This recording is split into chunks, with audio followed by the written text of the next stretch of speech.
Good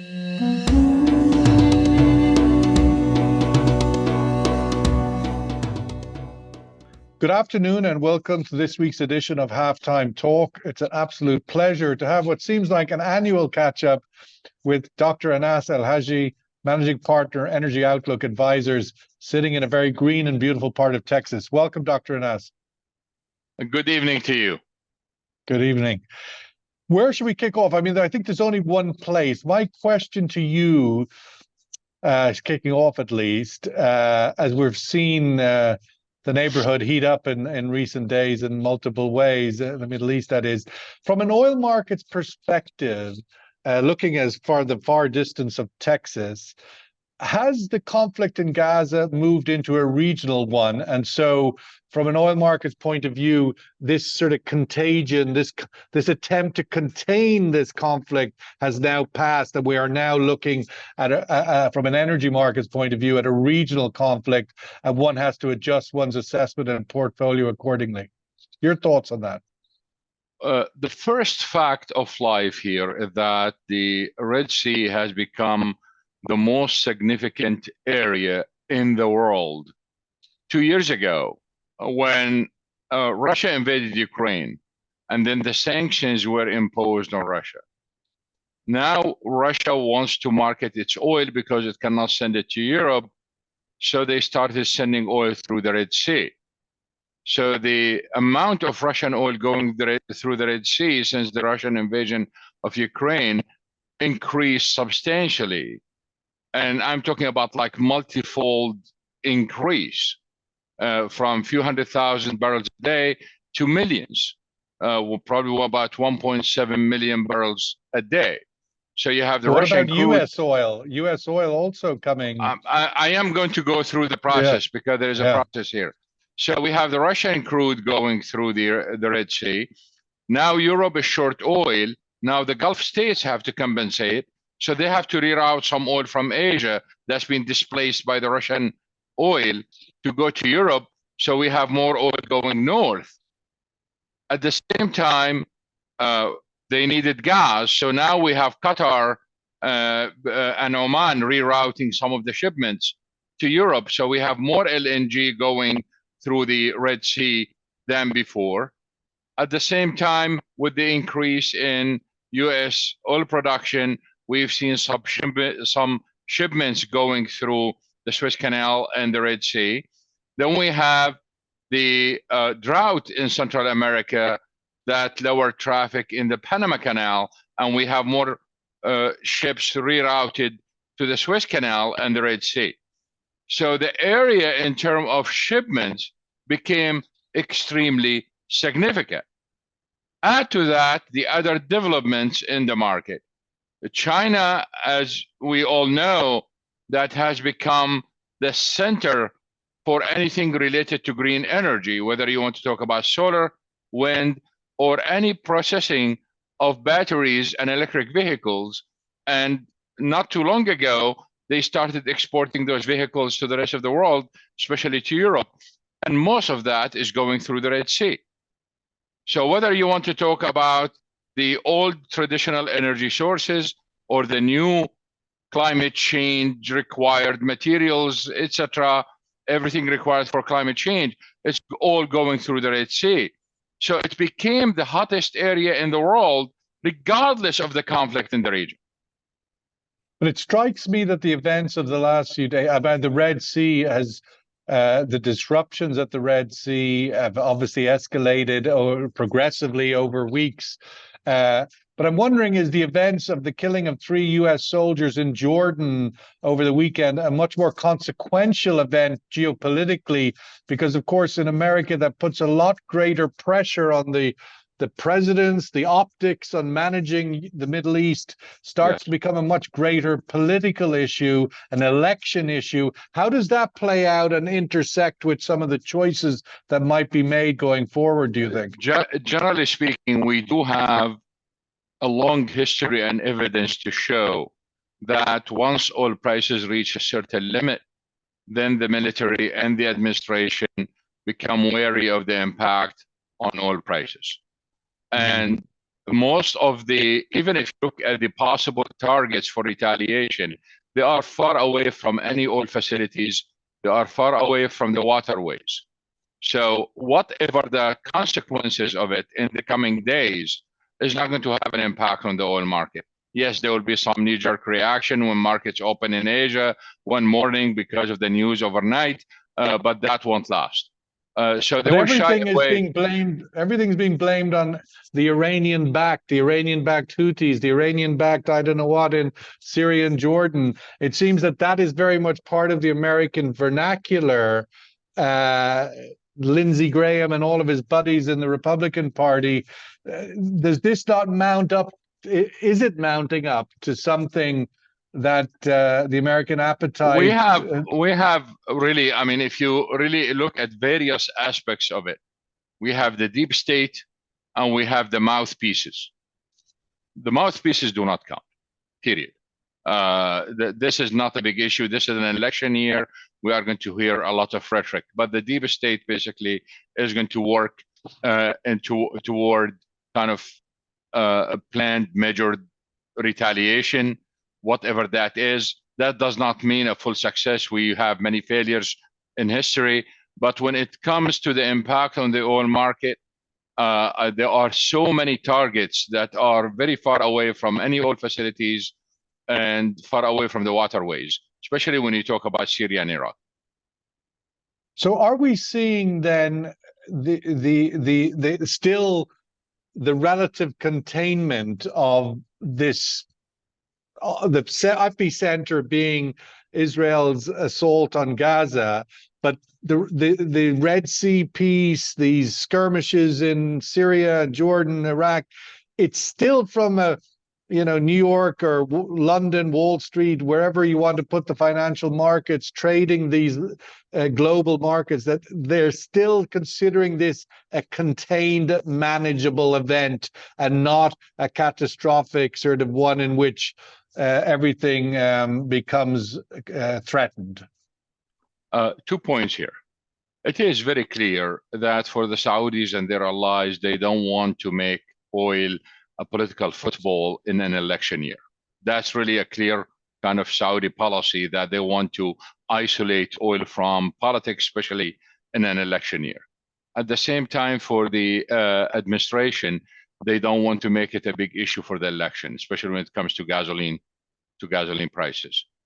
But we have an issue that we have to focus on in this case, because this is really, I mean, at least my main point, that you don't need all this military might, moving all the military navy and ships to the Red Sea to fight a small group that's been labeled as terrorist, or a smaller group in like Hamas in Gaza.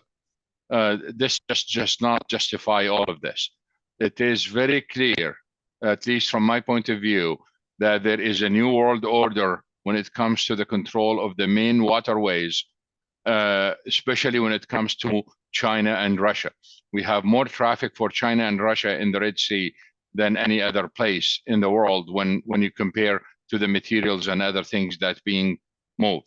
Notice that Saudi Arabia is not being involved in any of this, and Egypt is not being involved in any of this. So what the United States and the UK are doing in the region, they already have military power or firepower near Bab el-Mandeb, basically, to destroy any targets for the Houthis if they want to. They don't need the additional ships. But we are back. America basically retreated internationally during the Trump years. Now we are seeing the deep state basically going back to the same old policies that's been prevailing for the last 100 years or so, which is the control of the main waterways around the world, because in this way they can ensure the safety of shipping for them and their allies. At the same time, they can control them to control their enemies in case there is a war or something. Let me put it differently. Right now, if there is a lot of talk about China and Taiwan. Right now, the United States does not have to go to Taiwan, does not have to go to the Malacca Strait and create a war there or try to defend Taiwan. They can do it through the Red Sea. period. Well, they could do it through Japan, through the Philippines, through multiple potential routes. But coming back to the Red Sea, given the scale of its significance, as you articulated in your opening comment, we don't seem to be see that stress in the oil price. Yes, it's sort of climbed up a few dollars last week, and certainly the incremental sort of concerns maybe, but there's fundamentals there as well. But given the scale of the significance of the Red Sea, we don't seem to see that translating into any particular stress in the oil price. What's the disconnect there? There is no disconnect. Basically, this is related to your previous question about catastrophe in the area. Let's go back to September 2019 when Aramco was hit, and we literally lost 5.5 million barrels a day. Prices went up by $20. That's it. And that's an actual loss. Now, all we have is a diversion. We don't have an actual loss. We have a diversion. A diversion means there will be a delay between 10 days to 2 weeks in shipments. We can handle that, and that's it. So we don't have an actual loss in this case. But to go back to September 2019, we lost 5.5, which is almost the same amount that goes through the Bab el-Mandeb, by the way. So if Bab el-Mandeb is completely closed, we are not losing 5.5. All we are doing here basically is delaying the arrival of those shipments. So there is no reason for significant increase in oil prices as a result of that. So despite all of these skirmishes, the Bab el-Mandeb, the oil flow generally is still unthreatened from the region. Saudi has the export potential near Jeddah, north end of the Red Sea. Obviously, the Gulf. All of the Gulf states have through the Strait of Hormuz going to Asia, around the Horn of Africa. There's nothing really here. Even though it makes a lot of headlines, this, that, and everything, there's no real threat of significance yet to oil and gas supply getting to the world markets. Sean, just let me clarify one point so the audience can understand this point, because this is a very important point that most people do not pay attention to. Sometimes, even when it comes to OPEC cuts, and prices do not go up, and people say, well, OPEC cuts or OPEC plus or Saudi cuts failed because prices did not go up. Well, let's look at even what the Saudis wanted. They just wanted to prevent prices from declining. So the question is, before OPEC cut, or what would be the prices without the cuts? That's where we should compare things to, not the actual price in the market. The same idea applies here, that, okay, prices did not go up, but without this tension, where would prices be? And probably prices would be about $4 or $5 lower. So the political premium is already built in, but because prices were declining, we did not notice it. Well, let's go to the fundamentals and look at where obviously a month into the year, OPEC Plus are have committed to extend their cuts, even greater supply cuts through the first quarter and beyond. What does the balance globally, do you think, supply and demand outlook from your perspective?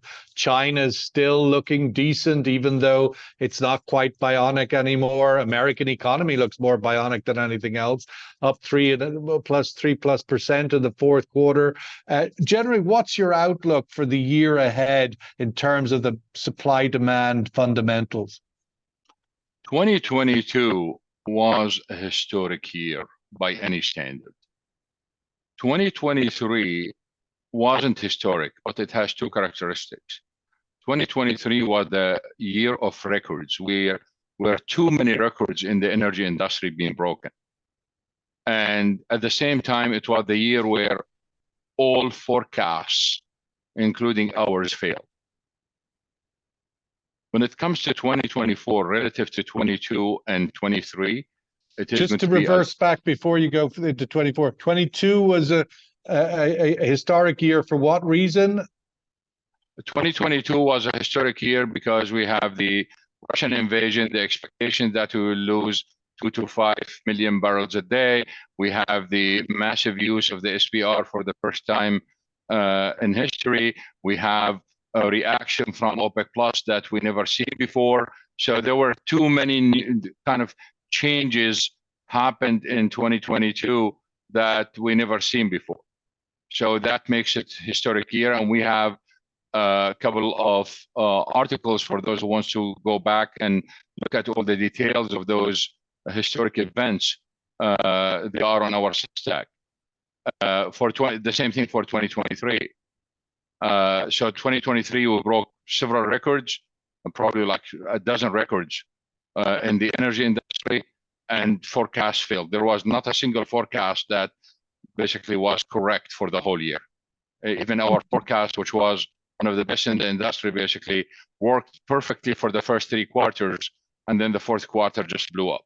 Simply, we have a major issues in the fourth quarter. But for 2024, relative to 2022 and 2023, it's going to be a dull year.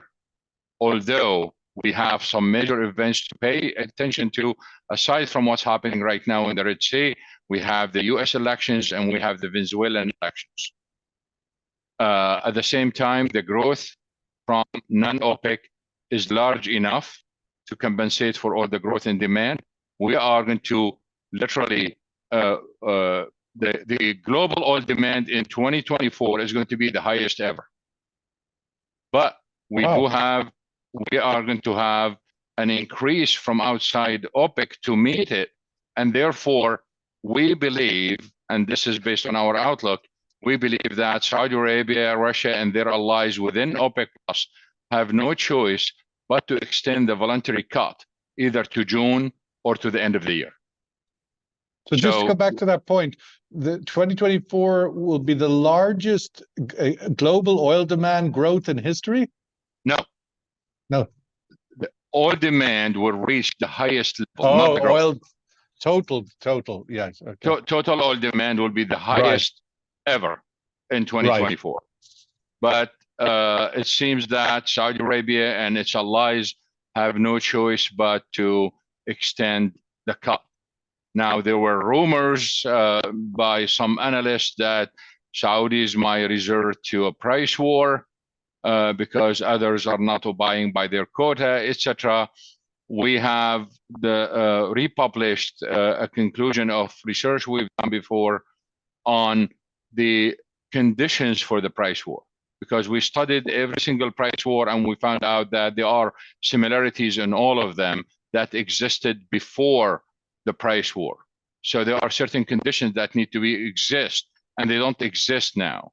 So was the events, the difficult meeting in November, was that a prelude to a possible price war, a possible quota war within OPEC Plus? What was your reading of that event, and what does it mean for 2024? Not really. Well, I mean, one of the characteristics that we've seen in 2023, if you want to go to the details of it and the new stuff from OPEC Plus, that it seems that as we go, OPEC Plus will go for voluntary cuts as we go, and it's not going to go for the mandatory or the agreed cuts. And there are several reasons for that. Notice that even when they agreed to do voluntary cuts, they never made an announcement or a joint announcement, and the Saudi minister did not announce it along with the with Novak, for example. I mean, I'm a little confused. Everything's now a voluntary cut, so I'm not sure. Are you referring to the million barrels specific of Saudi, or the 5 million barrels that the total? There are two cuts. There are two cuts. One of them is agreed on in October 2022. That is extended until 2024. This is an agreed on. This is not a voluntary cut. Okay. But since March 2023, we have the voluntary cuts. And it seems that as we go, once this mandatory cut or whatever you agreed cut expires at the end of 2024, most likely we will end up only with voluntary cuts. Now, those voluntary cuts, although they have the bad name of voluntary, and I say bad because the market think those countries can cheat, but really they did stick to those voluntary cuts. Yes, Russia is cheating on this, but the other countries did stick to them. So these are actual cuts. But if you really think about it from a legal point of view, it is better to, from now on, to go for voluntary cuts because you cannot prove coordination.